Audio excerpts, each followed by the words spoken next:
2020년 4월 19일 교회 절기로는 부활 후 첫째 주일입니다. 함께 묵상 기도하면서 하나님께 예배 드리겠습니다. 우리 주 하나님, 영광과 존귀와 능력을 받으시는 것이 합당하오니 주님께서 만물을 지으신지라 만물이 주의 뜻대로 있었고 또 지으심을 받았나니 죽음의 권세를 이기고 다시 살아나셔서 우리를 구원해 주시고 동행해 주시고 악을 심판해 주시고 승리를 약속해 주신 주님의 약속을 믿고 예배하는 저희들에게 주님의 영광과 존귀와 능력이 나타나는 예배가 되게 하여 주시옵소서. 예수 그리스도의 이름으로 간절히 기원하옵나이다. 아멘. 찬송가 453장 예수 더 알기 원하네 1절과 3절 찬양합니다.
참회의 기도를 하겠습니다.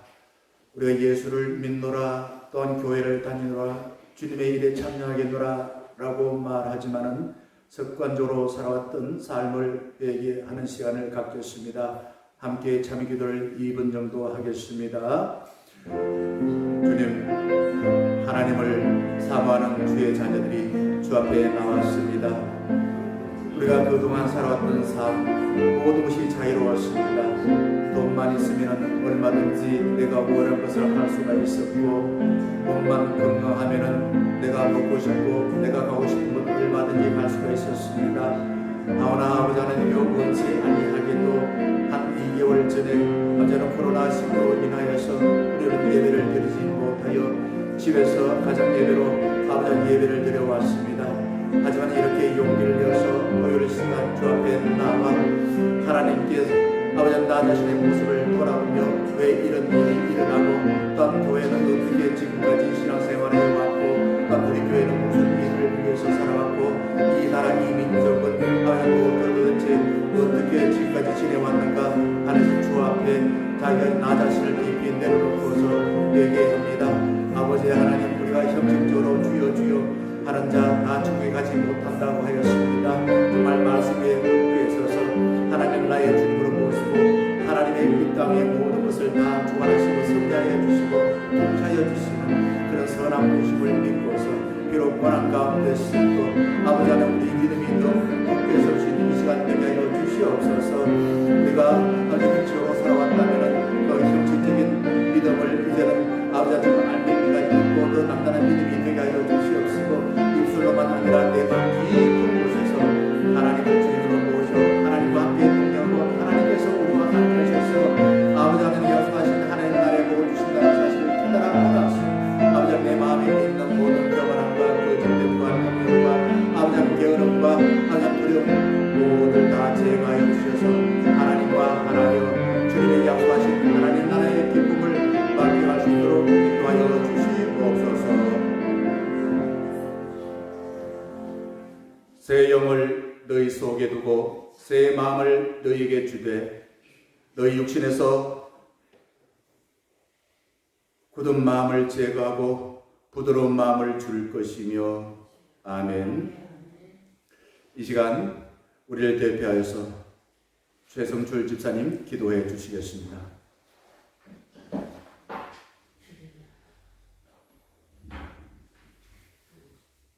감사하신 하나님 아버지, 예직에도 계셨고 지금도 계시고 이후에도 계실 하나님은 권능과 지혜로 우주 만물 방무로 하여 악한 자들의 분노를 잠잠하게 심판해 주시고 저희들이 주님의 이름을 부르며 엎드려 경배할 때 기쁘게 받아 주시고 상멸해 주시옵소서. 아멘.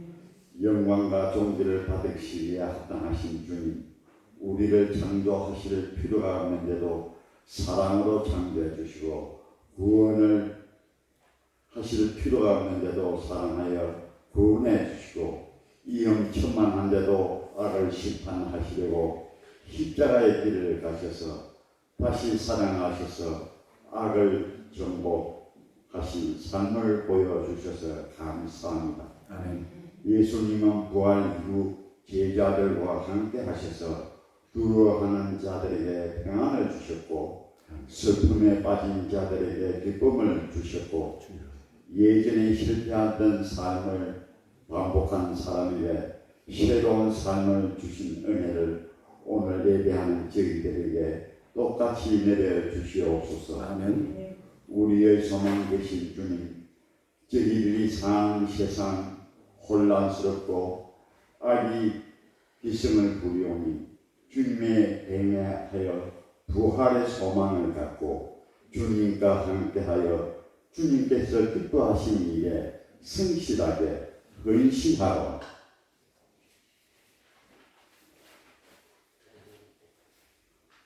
때론 장애물을 만나 때도 잘 견디고 유혹을 용감하게 물리치고 하나님 나라를 살도록 보살펴 주시옵소서. 아멘.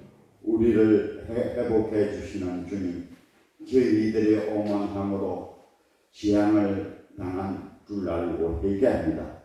이제 우리를 사랑하여 주신 말씀을 두려워하고 주님의 마음을 가슴에 품고 말씀의 진심으로 순종하여 하나님 나라를 이 땅에서도 살 수 있도록 인도하여 주시옵소서. 아멘. 교회의 머리가 되신 주님, 우리 중행 가족들이 어느 곳에 있든지 늘 주님과 함께하는 삶을 살도록 도와주시옵소서. 아멘. 중행 가족들 가운데 경제적으로 어려운 사람, 백마와 실험하는 사람, 외로움에 지친 사람들에게 은혜를 넉넉히 베풀어 주셔서 살아갈 소망과 주님의 일에 참여할 믿음의 물질 그리고 삶의 기쁨을 허락하여 주시옵소서. 사랑하는 주님의 사역자 목사님의 말씀 전할 때에 저희들에게 피와 살이 되는 말씀이 되게 하여 주시옵고 한 주간 생활 전선에서 지치지 아니하고 삶의 활력소가 되게 하여 주시옵소서.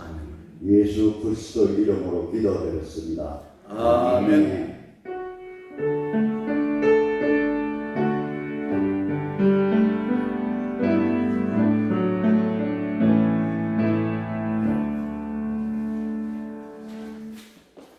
하나님께서 오늘 우리에게 주신 말씀은 요한복음 20장 19절에서 29절의 말씀입니다.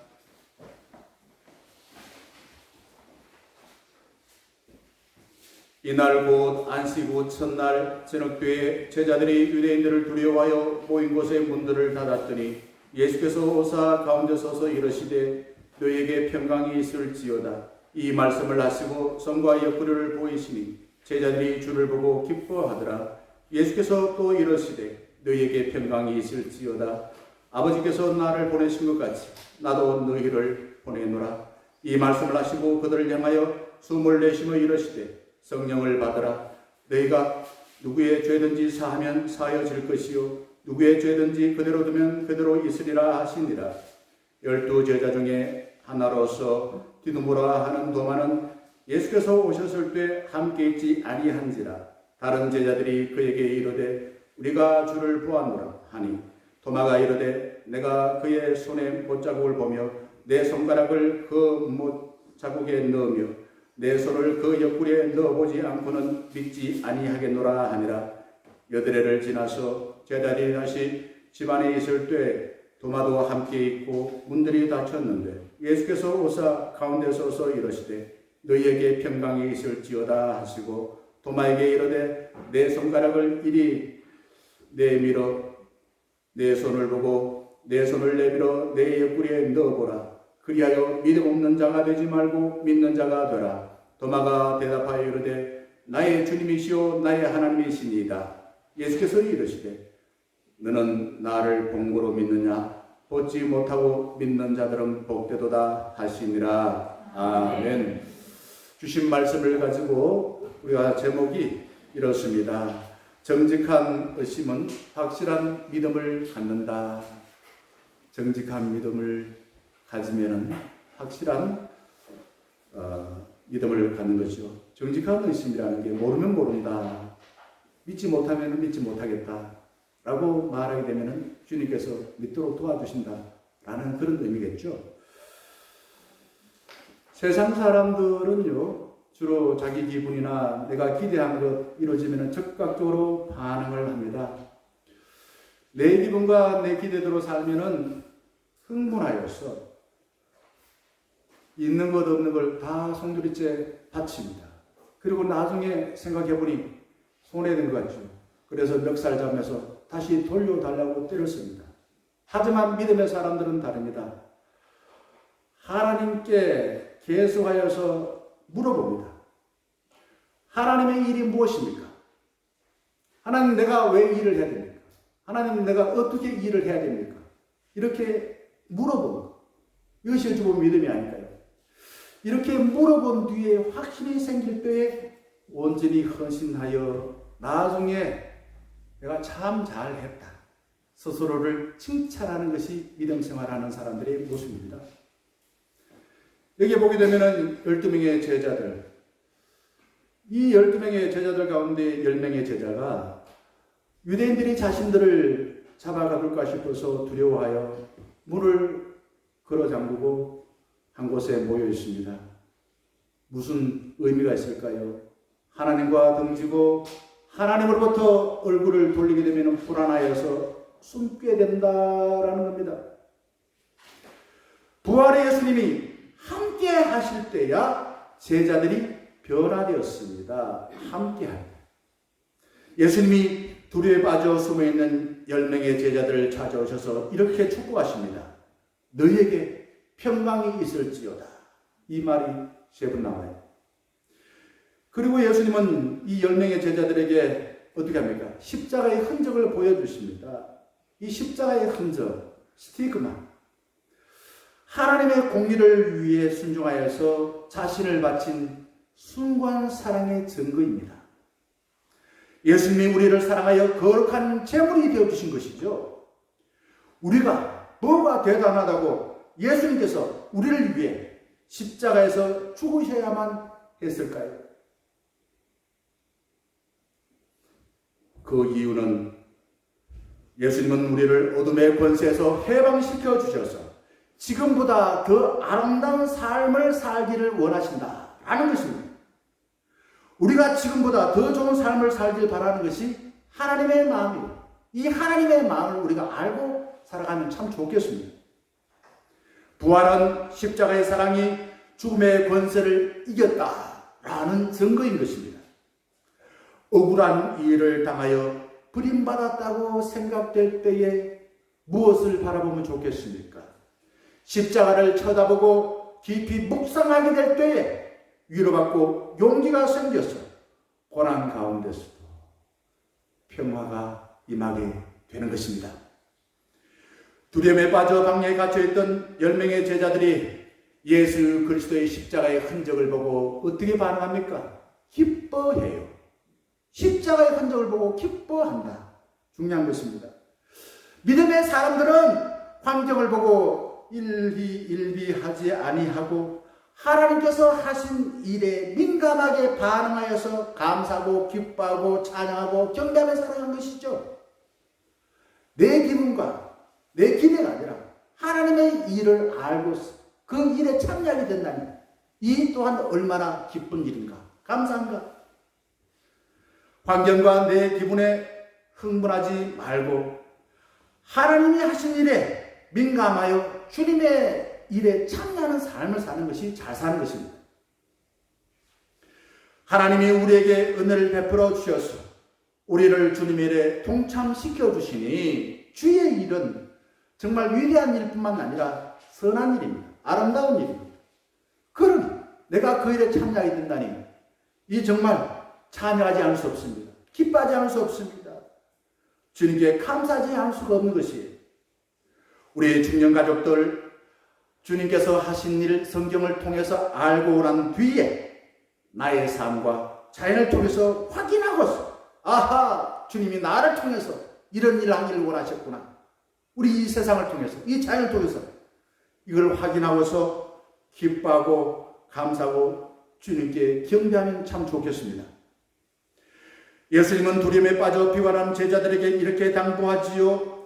아버지께서 나를 보내신 것처럼 나도 너희를 보내노라 라고 말씀하십니다. 보낸다는 말, 하나님께서 예수를 이 땅에 보내신 것처럼 이제 부활하신 예수님께서 우리를 세상으로 보내주신다는 겁니다. 우리가 교회에 모인 이유가 어디 있습니까?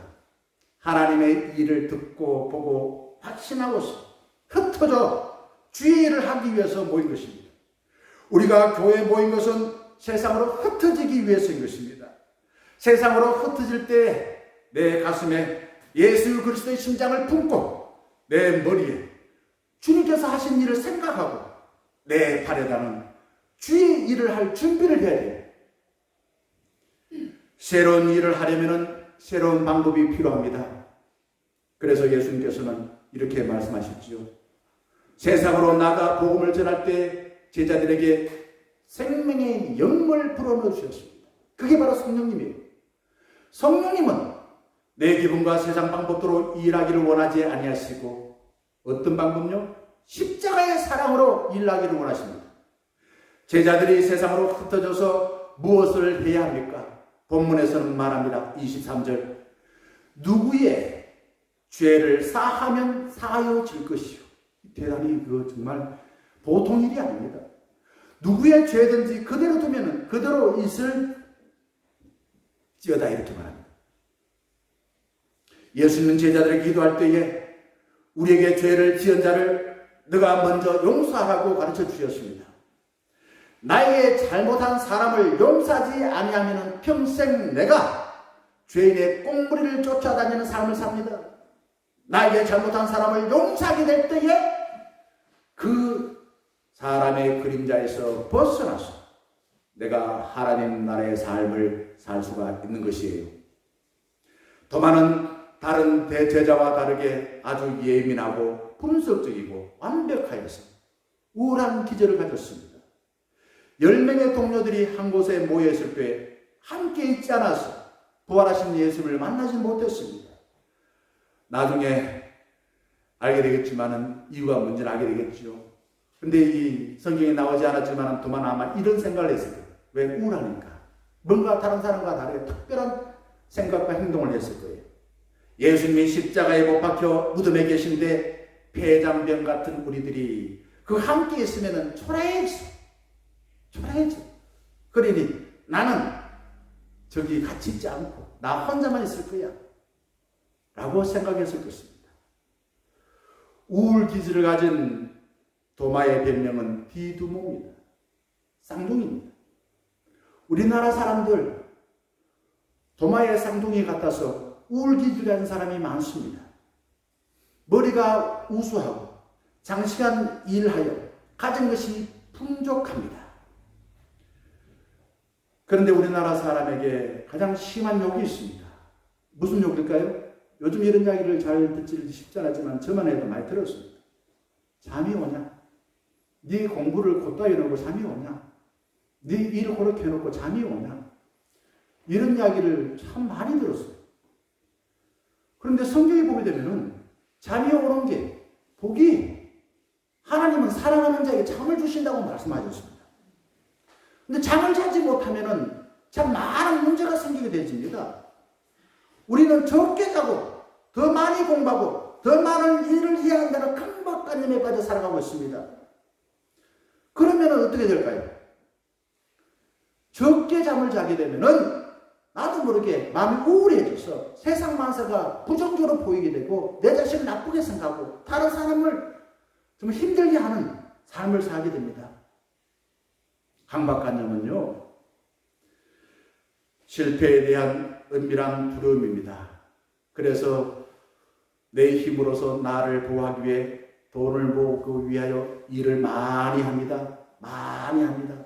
그러니 돈을 많이 벌 수는 있어도 내 자신을 돈을 가지고서 보호하지 못하여 마음이 늘 우울하고 그리고 늘 두렵습니다. 또 누가 나를 괴롭힐까 봐, 또 누가 나를 실패자라고 저주할까 봐 두렵게 여기고 살아가는 것이 강박증입니다. 10명의 동료들이 도마 한 사람에게 부활하신 예수 그리스도를 만났다고 증언하고 있습니다. 이 도마 한 사람은 10명의 동료들의 증언을 믿지 못하여 이렇게 말하고 있죠. 내 손으로 직접 예수님의 손에 난 못자국을 만져보고 옆구리에 손을 넣어보지 않고는 믿지 아니하겠노라. 의심이 많은 도마, 예수님께 질문하게 되고 그 질문하여서 믿지 않겠다는 게 아니라 믿고 싶은데 내가 못 믿겠다는 거예요. 그러니 믿게 해달라고 예수님께 졸라대는 그런 말을 하고 있습니다. 이 반대되는 사람이 있어요. 귀가 얇은 사람이에요. 귀가 얇은 사람들은 쉽게 잘 속습니다. 어망고 다단계에 속고 그리고 이단에 속고 사기꾼에 쉽게 속아 넘어갑니다. 예수님께서는 대부분 사랑하시고 온유하게 대하셨는데 유독 이자들에게만 무척 화를 내셨습니다. 다름 아니라 바리새인들이에요. 당신들은 회칠한 무덤이다. 당신들은 윗선자다. 당신들은 양의 탈을 선 늑대와 같다. 모르면서 아는 척 한다는 거예요. 그래서 예수님께서는 무척 화를 내시고 그들을 꾸짖어 주십니다. 우리나라 사람들, 유교 문화에 빠져있는 우리나라 사람들은 갑돌이와 갑순이를 좋아할 겁니다. 무슨 말입니까? 안 그런 척 했더래요. 나중에 왜 내가 사랑하는 사람을 놓쳤을까? 내가 빨리 저 사람 붙들어서 결혼했으면 좋았을 텐데 나중에 안 그런 척 하다가 나중에 후회하며 땅을 치는 것, 이걸 미덕으로 생각하고 살아갑니다. 도마는 예수님에게 믿지 못하는 것을 어떻게 해요? 정직하게 말하여 용감하게 고백합니다. 저는 초등학교 수업 시간에 선생님께 질문한 것 지금도 생각합니다. 뭐가요? 몰라서 질문한 것. 모르고 믿어지지 않는 것이 나쁜 것이 아닙니다. 나쁜 것은 모르고 믿어지지 못해서 아는 척, 믿는 척 하고 살아가게 되면은 평생 모르고 평생 믿지 못하고 살아가게 됩니다. 유대인들은 자녀들에게 절대로 정답을 알려주지 않습니다. 왜 그렇게 생각하니? 너는 어떻게 생각하니? 묻기만 하면 돼요. 계속 질문을 던지다 보니 생각을 많이 할 수밖에 없습니다. 그래서 유대인들 중에서 우수한 두뇌를 가지고 유능한 삶을 사는 사람이 무척 많습니다. 데카르트. 확실한 것을 알려고 확실하지 않는 것을 계속 의심하다 보니 의심할 수 없는 것 하나가 있었습니다. 그게 뭔가? 바로 의심하는 나 자신만큼은 의심할 수 없이 확실하다는 것을 알게 되었습니다. 질문하게 되면 어렴풋이 알던 것을 분명하게 알게 되어 확실하게 살 수가 있습니다. 질문하면 운명의 굴레를 벗고서 나와 우리 공동체에 향한 하나님의 계획을 발견하여 살 수가 있습니다. 질문하면 혼돈의 현실을 넘어 풍요로운 삶을 살 수가 있습니다. 질문하면은 운명의 사슬을 싹둑 잘라내버리고 예수 그리스도 안에서 자유롭게 살 수가 있습니다. 질문은 남들이 만들어 놓은 정답 안에서 안주하면서 대충 인생을 살지 아니하고 단단한 인생을 살도록 만들어 주는 것입니다. 계속 질문할 거예요. 지금보다 더 풍요롭고 더 아름답고 더 공부를 잘할 수가 있다라는 것입니다. 그런데 사람들은 왜 가짜 뉴스에 열광할까요? 바빠서 질문하는 것이 힘드는데 내가 다른 사람보다 더 똑똑하다는 것 인정받고 으스대고 싶어서 가짜 뉴스에 열광하는 것입니다. 성경에서 생각이 깊지 못한 아담과 하와가 하나님께서 금지한 선악을 알게 하는 열매를 따먹지 않았습니까? 생각이 깊지 않았다 이거죠. 질문하지 않았다 이거죠. 왜 하나님께서 우리를 사랑하셔서 중정교회 일꾼으로 삼아주셨습니까? 하나님께서 나를 주의 자녀로 삼아주시고 우리 중정교로 모이게 해주셨습니까? 왜 하나님께서 나를 하나님의 가족으로 삼아주셨습니까? 질문할 때 나의 삶을 발견할 뿐만 아니라 공동체를 빛내게 하는 삶을 살 수가 있는 것이에요. 부활 믿어집니까? 우리는 살아오면서 죽었다가 다시 살아난 사람을 경험해보지 못했습니다. 우리는 실험과 데이터의 분석을 통해서 비스무리한 진리를 얻는 과학적인 사고를 갖고 살아갑니다. 이 과학적인 사고는 부활을 받아들이기 어렵습니다. 초대교회에서는 몸을 무시하고 영만 중요하게 여기는 영지주의자들이 교회를 어지럽혔습니다. 하지만 예수 그리스도만이 부활하셨습니다. 몸으로 부활하신 예수님은 물리적인 장애물을 구해받지 아니하시고 닫힌 문을 열지 않고 불쑥불쑥 제자들에게 나타나셨습니다.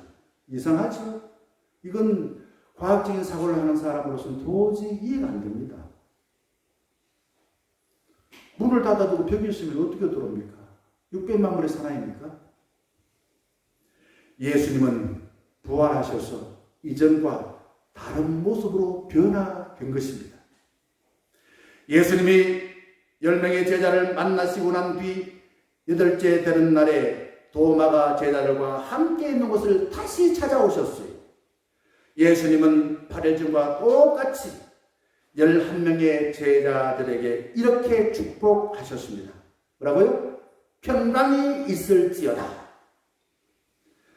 팔레스타인 사람들은 지금도 만나기만 하면 샬롬이라고 인사를 합니다. 평화가 뭡니까? 평화는 하나님께서 우리에게 주신 최고의 선물입니다. 예수님은 자신을 내어주는 십자가의 사랑으로 하나님과 우리의 관계를 화목해 해주시고 또한 모든 차별의 벽을 허무시고 평화를 주신 것입니다. 예수님이 도마가 자신이 없을 때 한 말을 기억하시고 이렇게 하도록 권면하고 있습니다. 네 손가락 이리 내밀어 내 손을 보라. 네 손을 내밀어 내 옆구리에 넣어보라. 그리야 믿음 없는 자가 되지 말고 믿는 자가 되라. 예수님이 도마에게 원하는 것은 부끄러운 걸 감추는 게 아니라 도마가 잘못한 질문에 대해서 혼내는 게 아니라 믿게 해주는 것이 목적인 것입니다. 예수님은 도마에게 십자가의 사랑으로 믿지 못하겠습니다. 받아들이지 못하겠습니다. 라고 하는 그 도마의 부활신앙을 회복해 주셨습니다. 십자가의 능력과 지혜를 믿지 못하게 되면 부활신앙을 받아들이지 못한다라는 것입니다. 우리는 고난당하고 실패한 흔적 어떻게 하려 합니까? 내 과거에 실패해서 나 이렇게 옛날에 못나서 살아가지 않습니다. 꼭꼭 숨기려고 합니다. 하지만 예수님은 믿지 못하는 도발을 믿게 해주려고 실패한 십자가의 흔적, 사람들이 부끄럽게 여겼던 십자가의 흔적을 보여주고 계십니다. 예수님은 질문하는 도마에게 꿀밤을 주면서 내가 3년 동안 네한테 그렇게 가르쳐 주었는데 그 잊어버렸냐? 이 돌대가리야. 욕하지 않으셨습니다. 자신의 상처를 만져보도록 하여서 빗게 해주셨습니다. 하나님은 모르면서 아는 척 믿지 못하면서 믿는 척 하는 것을 싫어하신다라는 것입니다. 하나님께서 좋아하는 사람은 모르고 믿지 못하면은 정직하게 물어봐서 확실하게 믿는 것이, 하나님이 좋아하시는 사람은 바로 모르면 하나님 나 모르겠습니다, 믿어지지 않습니다, 믿게 해주세요, 그런 사람을 하나님께서 좋아하신다는 겁니다. 하나님은 정직하게 의심을 고백할 때 확실하게 믿도록 해주십니다. 당시 사람들은 십자가를 흉악한 형벌로 알기에 보고 싶어 하지 않았습니다. 하지만 사도 바울 갈라디아서 6장 17절 보게 되면은 내가 내 몸에 예수의 흔적을 지니고 있노라 라고 고백했습니다. 사도 바울 그리스도의 종이 되어서 복음을 전하다가 십자가의 흔적을 너무너무 많이 가졌어요. 배가 뒤집히고 매를 맞고 돌에 맞고 옥에 갇히고 죽을 고비도 넘기는 십자가의 흔적을 몸과 마음에 새겨서 살다 보니 어떤 사람이 되었습니까? 탁월한 사도가 되었습니다. 십자가의 흔적을 온몸에 마음에 품고 살다 보니 유능한 삶을 살았다는 겁니다. 운동선수나 예술가들, 우리가 모르는 고난의 흔적이 무척 많습니다. 발레리나 강수지, 축구선수 우리가 박지성이 발을 보고 깜짝 놀랐지요. 역도선수 우리 정미란 어때? 그 사람 금메달 맞았다고 생각하는데 어느 날 발을 보니 깜짝 놀랐어요. 주여 나를 평화의 도구로 써주시옵소서. 기도로 유명한 프란시스코, 평생 가난한 사람들과 함께 살면서 이렇게 기도했습니다. 주 예수여, 내가 영혼과 육신의 고통 속에서 주님의 십자가의 고통을 맛보게 허락하여 주시옵소서. 주 예수여, 주님께서 죄인들을 위하여 그토록 큰 고난을 잡을 수 있었던 불타는 사랑을 내 안에서 간직할 수 있도록 허락하여 주시옵소서. 이 두 개의 기도를 간절하게 열심히 기도하였습니다. 그때에 그 프란시스코의 마음, 주님의 뜨거운 사랑을 경험하고 그의 손과 그의 발에 못자국이, 옆구리의 오른쪽에는 장자국이 새겨졌다라고 말합니다. 십자가의 흔적을 가진 프란시스코의 이름, 지금 전 세계에 수도원에 프란시스코 수도원이라는 게 얼마나 많은지 알 수 없습니다. 이거 지금 가톨릭 교황 이름이 뭔가요? 프란시스코입니다. 십자가의 흔적을 갖고 싶고 그 주님의 사랑을 뜨겁게 경험하고자 했던 프란시스코가 주님의 일에 크게 쓰임받는 삶을 살았습니다. 도마가 믿음을 갖게 된 비결은 어려운 학문이 아니라 십자가의 흔적을 만졌기 때문에 가능하였습니다. 십자가의 흔적을 만져본 도마는 변화되어서 이렇게 고백합니다. 뭐라고 고백합니까? 나의 주님이시오, 나의 하나님이십니다. 십자가의 사랑이 믿지 못하던 도마를 변화시켜 확실하게 믿게 해주었습니다. 당신은 로마 황제를 주인으로 섬기고 이를 거부할 때 순교당하는 위험이 뒤따랐습니다. 하지만 정직하게 의심하던 도마가 예수 그리스도를 하나님이다, 나의 주님이다, 충격적인 고백을 하였습니다. 도마는 복음을 전하기 위해서 멀리 인도까지 갔다가 거기서 순교로서 자신이 믿는 예수 그리스도를 증거하는 증인의 삶을 확실하게 산 것이에요. 믿지 못하고 의심하던 도마가 십자가의 흔적을 통해서 확실하게 믿게 되었고 복음을 위해 자신의 전부를 바쳐 주었습니다. 사랑하는 중년가족 여러분, 머리로는 도저히 받아들일 수 없는 십자가의 사랑을 가슴에 새기시고 성령 하나님과 동행하여서 먼저 믿지 못하여 대충 살았던 삶을 벗어나서 이제 하나님께서 약속하신 나의 소중한 삶을 사시길 바라겠습니다. 그리고 이제 마음을 열고 밖으로 나가서 두려움에 빠져 살아가는 사람들에게 다가가셔가지고 그들에게 평화와 기쁨과 용서의 복음을 전하기를 주 이름으로 간절히 축원합니다.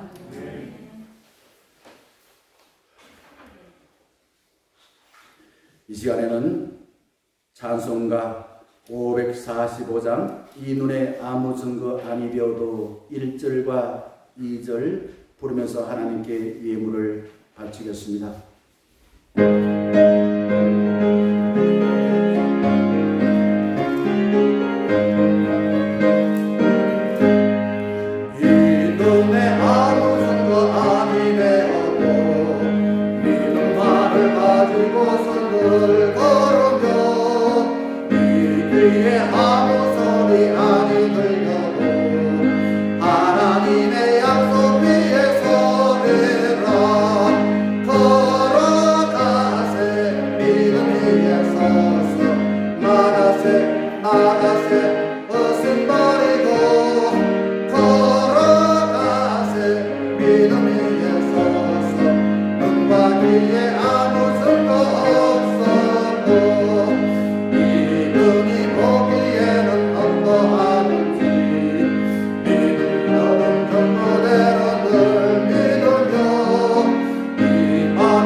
이 시간 건강 기도하겠습니다. 생명의 주인이신 주님께서 저희들에게 일용할 양식을 주신 은혜에 감사드립니다. 부활절을 지냈으나 여전히 우리의 마음에는 주님의 부활을 온전히 경험하지 못했습니다. 성령 강림주일 전까지 부활절기 50일 동안에 늘 기뻐하고 주일마다 작은 부활의 기쁨을 경험하게 하여 주시옵소서. 부활절기에 주님께서 약속하신 말씀을 깊이 묵상하여 바르게 알고 바르게 기도하고 바르게 예비하여 주님께서 약속하신 하늘나라의 삶을 살 수 있도록 인도하여 주시옵소서. 저희들의 삶과 교회가 사람들의 발에 밟히는 소금이 될까 두렵습니다. 주님께서 피로 값주고 세우신 중령 공동체가 주님의 몸이 되어 어두운 곳을 밝히고 절망하는 이들에게 기쁘게 소식을 전하고 슬퍼하는 이들에게 소망과 위로를 전하는 거룩한 도구가 되게 하여 주시옵소서. 주님께서 우리에게 베푸신 은혜를 가슴에 새기고 돌아가오니 한 주의 삶 동안 평화와 기쁨과 용서의 삶을 살 수 있도록 인도하여 주시옵소서. 주님을 향한 저희들의 마음을 헌금으로 바치오니 기쁘게 받아주시고 어느 곳에서 무엇을 하든지 하나님께 영광 돌리는 삶을 살 수 있도록 인도하여 주시옵소서. 예수 그리스도의 이름으로 기도드리옵나이다. 아멘. 이 시간 광고를 드리겠습니다. 이렇게 예배를 드리는 것은 오늘이 마지막입니다. 다음 주일 26일부터는 우리가 아마 1부, 2부, 3부를 나눠서 예배를 드릴 겁니다. 자세한 것은 제가 문자로도 드리고 또 우리 구역장을 통해서 광고를 드리도록 하겠습니다. 그리고 매주마다 헌금을 짓게 하고 해주시는 우리 재정부원들에게 진심으로 감사를 드립니다. 그리고 하나 특별한 광고를 드리겠습니다. 이 가정에서 예배드리는 장면을 사진으로 보내주시면은 함께 모았다가 나중에 동영상으로 보는 시간을 갖도록 하겠습니다. 가정에서 예배드리는 장면을 꼭 사진으로 찍으셔서 카톡으로나 어떤 형태로 보내주시기를 당부를 드리겠습니다. 오늘 날이 좋습니다. 마치고 난 뒤에 우리 교회 주변에 있는 곳 한번 구경하시고 남은 시간 주 안에서 즐겁게 잘 지내시기를 당부를 드리겠습니다. 기도하겠습니다. 죽음의 권세를 이기시고 우리를 죄의 상태에서 회복해 주시고 하나님 나라를 살 소망을 주신 예수 그리스도의 크신 은혜와 하나님 아버지의 변함없는 사랑하심과 성령 하나님의 늘 함께하심, 부활의 주님과 한몸 되어 하늘의 기쁜 소식을 전하기를 다짐하는 중령 가족 위에 이제부터 영원히 함께하시기를 간절히 축원하옵나이다. 아멘.